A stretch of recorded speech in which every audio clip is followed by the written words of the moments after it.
Today is October 16th and I am making up for October 15th. The question for October 15th was pumpkin lattes, yes or no, and I mentioned them in a past video. I've never had any and I probably never will, so I'm going to do something a little different for yesterday's prompt. So this is for Vlogtober day 15. The prompt I'm gonna do this time is actually poetry reading. There is a poem by Samuel Taylor Coleridge called Rime of the Ancient Mariner. I'm not going to read the entire thing because it would take far too long, but I will read part 3. It seems the most appropriate for this spookier time of year.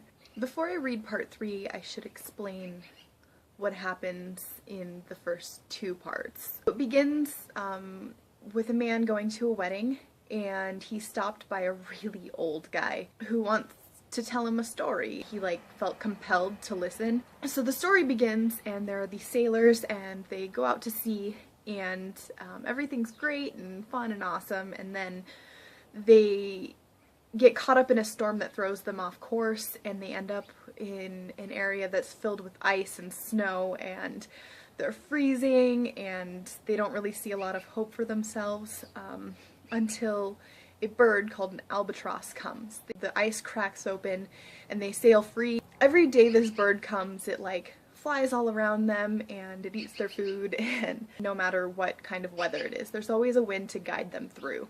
One guy, the ancient mariner, for no real reason, he just kind of shoots the bird and it dies. At first when he kills the bird, nothing bad happens. The wind still blows and they're still carried along. There's no fog or mist or any of that. The sun rises and sets, and eventually they sail onward, and then they hit a point in the ocean where the wind just stops and it's as if the currents of the sea don't exist and they're just dead in the water. And then they start running out of food and water and they can't move on and they're weak. And that is the point where we get to the part that I will read. So I hope you enjoy. There passed a weary time. Each throat was parched and glazed, each eye. A weary time, how glazed each weary eye. When looking westward, I beheld a something in the sky. At first it seemed a little speck, and then it seemed a mist. It moved and took at last a certain shape I wist. A speck, a mist, a shape I wist. And still it neared and neared, as if it dodged a water sprite. It plunged and tacked and veered. With throats unslaked, with black lips baked, we could nor laugh nor wail. Through utter drought, all dumb we stood. I bit my arm, I sucked the blood, and cried, "A sail, a sail!" With throats unslaked, with black lips baked, agape they heard me call. Gramercy they for joy did grin, and all at once their breath drew in, and they were drinking all. "See, see," I cried, "she tacks no more, hither to work us weal. Without a breeze, without a tide, she steadies with upright keel." The western wave was all aflame, the day was well nigh done. Almost upon the western wave rested the broad bright sun, when that strange shape drove suddenly betwixt us and the sun. And straight the sun was flecked with bars. Heaven's mother send us grace, as if through a dungeon grate he peered with broad and burning face.